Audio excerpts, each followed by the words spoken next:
Hello everyone, আমি অনামিকা। আশা করি সবাই ভালো আছো।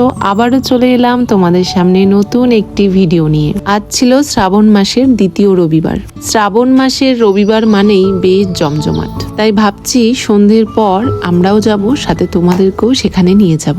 আমাদের এ বাড়িতে নতুন অতিথি এসেছে বলে কদিন পুজো দিতে পারবো না। বেশ কিছু ভিডিওতে কয়েকটা কমন কমেন্ট দেখতে পাচ্ছি, আমি এই ব্যাকগ্রাউন্ড মিউজিকগুলো কোথা থেকে নেই। আমি এই ব্যাকগ্রাউন্ড মিউজিকগুলো ইউটিউব থেকে নেই। আরেকজন ভিউয়ার্স রিঙ্কু অধিকারী কমেন্ট করে বলেছো, দিদি আমার কমেন্টস পড়ো না কেন? তোমার ভিডিও আমার ভীষণ ভালো লাগে, আমি তোমার ভিডিও দেখে ভিডিও বানানোর সাহস পাই। আর বলেছো কিছুতেই কিছু হচ্ছে না, ভিউ ভালো হয় তাও। ভিউ যদি তোমার ভালো হয় তাহলে তোমাকে চিন্তা করতে হবে না, একদিন না একদিন তোমার সফলতা আসবেই।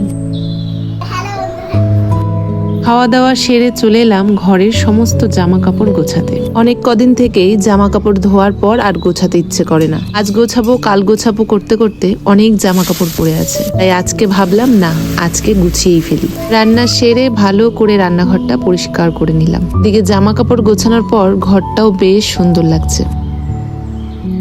দ্রুতির এক ছোট্ট বোন হয়েছে বলে বেশ কিছুদিন থেকে পুজো বন্ধ। পুজো দেওয়া বন্ধ ঠিকই, কিন্তু নাম জপ, হনুমান চালিসা এগুলো আমি রোজ করি। বাড়ির একদিকে কাজ করতে গিয়ে অন্যদিকে কাজ একটু কম করতে হয়। যেমন আজকে রান্নাটা একদম সিম্পল রেখেছি, ডাল আর ডিম। একলা সংসারে এটাই একটা অসুবিধা, একটা দিক সামলাতে গিয়ে আরেকটা দিক হয় না।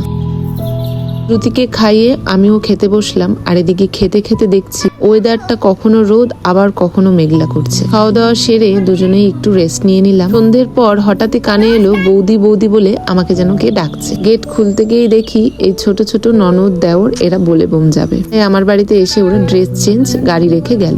এতটা পথ এত ছোট ছোট বাচ্চারা হেঁটে হেঁটে যাবে। ওরা যাওয়ার পর আমরাও খাওয়া দাওয়া সেরে চলে এলাম আমাদের বাড়ির মোড়ের মাথায়।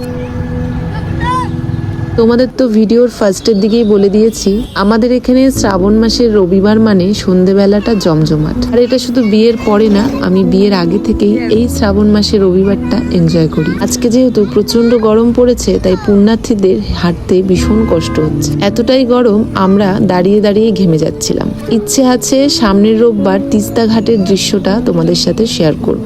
আর পারছিলাম না বেশিক্ষণ দাঁড়িয়ে থাকতে। চলো তাহলে আজ আসি। সবাই ভালো থেকো, দেখা হচ্ছে নতুন কোনো ভিডিওর সাথে।